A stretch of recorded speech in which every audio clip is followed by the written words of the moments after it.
did have the state of the franchise yesterday. What were your thoughts on it? What were some of your takeaways? Maybe your number one or two takeaways that you got out of it. Yeah, I mentioned that right there. That little back and forth was very interesting to me, and I think that Lynch is coming out and being very strategic about what he's saying. He's basically, I think he knows that if they have a losing season, he's the one that's going, right? But he's telling the fans, listen, I've put the product on the field that can go out and win. It's up to the coach to take the reins from here, is basically where he left it. And Shanahan coming out and saying, well, I mean, there's a lot of work that needs to be done and everybody's got to get better. And they just had two different stances and it didn't seem like they were on the same page. And then I would say the other thing that stood out to me was there was no mention of either QB by anybody the whole time. Not a single mention of a QB being brought up at all. And not Lance, not Garoppolo. You had George Kittle and Fred Warner talking about every single element of this team, and they just glossed over the QB situation. And so to me, that validates kind of what we've been saying for a long time, that there is a legit open QB competition. Whether you think Jimmy's going to win, whether you think Lance is going to win, there's a legit competition, and nobody wants to pick sides right now. So that's the way that I saw that. Yeah, I guess the way I kind of read the whole situation is a little bit kind of like what Jesse was saying, which is that Shanahan was doing his job, Lynch was doing his job, and they were explaining why they were both in the position that they were in. I think everybody was hanging on to that bit about 2019 the most, right? Them comparing the two teams. But, the thing I caught on to was actually right before they said this, or before Greg Papa asked them that question, was Kyle specifically said that he felt like after seeing what happened last year, seeing what went down with the team, knowing that the salary cap was going to get, shortened, that everything was kind of going the way it was going, that he felt that, this is our Super Bowl window closing kind of right in front of us. And he didn't say it that way, but the way Shanahan explained it is, with everything going on, that window isn't as wide as they thought it was. So to me, when I hear that's a good amount of self-awareness from Shanahan that we frankly don't see from the messages from the front office, where they keep talking about winning now and they're signing guys to one-year deals and it's all about 2021 versus, like I said, with Shanahan, it seems like he understands the long-term picture, and he understands that getting Trey Lance in and having Trey Lance develop is what's going to lead them to a Super Bowl, and that the way that they had their philosophy going into last offseason after the Super Bowl, just in general with the fan base too, we're going to go on the revenge tour. We just need to plug a hole here or plug a hole there, replace Joe Staley, replace Emmanuel Sanders. To me, that was the first time I've really heard Kyle say something other than, hey, we should just run it back, or 2019 is the way things should have been going, and this is how we need to keep going. So I thought that was kind of refreshing from Shanahan in that sense, that he seems self-aware and he recognizes the stage that this team is at right now. Can I address this comment by Jeremy over here real quick? Which one is it? Second one down, the 944. You want that one where he says that Jimmy's going to take us to the Super Bowl? No. The 944. They said nothing about the QBs right there. Yeah. In what I just said, when did I ever say that Trey Lance was good? I mean, I know that I'm known for saying that Trey Lance is going to be the starter. That's my personal opinion. But in what I just said, I never said that leads to him being the starter week one. I said it leads to there being an open QB competition. And whether you think Jimmy or Trey Lance is going to be the guy, that's irrelevant. It tells me there's a QB competition and nobody wants to take sides. I never once said that means that Lance is going to be the starter week one. So I'm not sure where that came from. Yeah, no, Jeremy's a big Jimmy Garoppolo guy, and that's good. I mean, when I watched I watched it live at 6:00, and I didn't take a ton away from it. It was, the things that I would say that I took away from is they're extremely excited to have people back in the stands. They hammered that point home over and over and over again.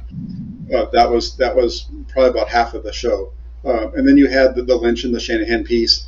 And it was kind of interesting that they have a little bit difference of opinion, and it makes sense to an extent. I agree with Kyle Shanahan, quite frankly. I think that at this point, you can't say that they're better than that 2019 team. You're banking that on a lot of unproven guys. So, in a way, his response there really almost puts more pressure on John Lynch, because you're the one that put this recipe together. Put these ingredients together for me, and we're going to find out if these guys are as good as you think they are. And if they're not, then you're going to have to give me a little bit more time to work on it. That's kind of the way that came down to me. And beyond that, I really liked what Fred Warner had to say. Fred Warner came off as a leader in his own right, but he definitely pointed out to D'Amico Ryans as being a leader, and the leadership style and the way that what he brings to the table. And he's never been a coordinator before, but you've got Fred Warner already talking him up as a guy that's going to become a head coach quickly in the NFL. And so I think that really plays well for the 49ers going into this season, with some of the questions around the defense and that change at that spot in the coaching staff. So the fact that he already has the buy-in from really the best player on the defensive side, that's great. And then the one other thing this is kind of a goofy thing, but they've got to do something about those socks. I mentioned this earlier today. I mentioned this on Twitter, and I understand. When you look at it, I kind of tweeted this out last night, and you look at they all have these. I didn't realize that all of them had this until later on. But you see Jimmy Garoppolo standing next to Jerry Rice, and Jimmy Garoppolo looks like he's standing there in tights, and Jerry Rice looks like he's the one that's wearing it better, right?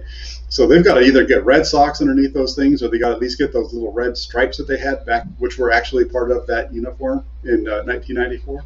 So they've got to do that. So I'm putting it out there again. I'm hoping that somebody from the 49ers sees this and says, we've got to make this change, because we can throw this together in a month. What was up with Jimmy wearing a glove too? Have you ever seen him wear a glove?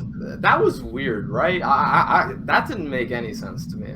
I mean, it could just be like a fashion thing for the shoot, but I was like, wait a minute, is this a new thing? Like, now you've got a glove on your offhand. Is that gonna fix all the woes, Jimmy? Is that where we're at mentally? That's where my mind went. Well, and those red 94 jerseys look clean. They're so fire. They really my do. Gosh, they're so fire. I'm eyeing that number 11 Ayuk right now, personally. But no, and you know what, too? If it really comes down to it, and I got to go out and campaign for this, why don't we get some of those throwback jerseys? Let us get a Jerry Rice. I want to get myself a Dion, because I got to rep my guy. And in that red jersey would be great. So, hey, Niners, if you're watching this, let's make something happen. I can do business. I'm a businessman, so we can work something out.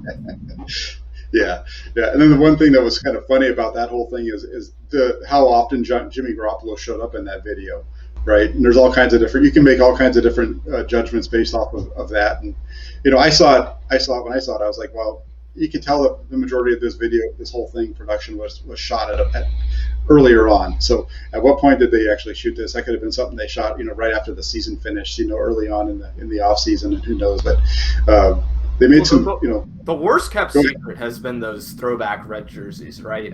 Sure. I mean, I saw Instagram reporters reporting stuff like oh, the 49ers are going to wear these jerseys months ago. So yeah, Jack, I think you're right. This is something that everybody's looking back or looking at it as it's happening, but in reality, I don't think it happened recently at all. And if it did, it's kind of crazy, the 49ers, the way they went about it. But it has to be pre-recorded at least a month or two ahead of time, in my opinion. Yeah, it's interesting, and it brings up a lot of things, like why is Jimmy Garoppolo in there so much, and it was mentioned, you guys I think talked about it at one point.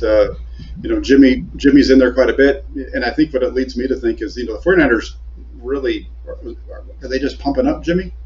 Are they just trying to pump up his value by showing him how much that they want him to be a part of their franchise moving forward, or where does that really stand? I'm sure some people took it as he's the starter too. I mean, you can go either way with it. Lots of speculation to be drawn. Yeah, no, I definitely saw that.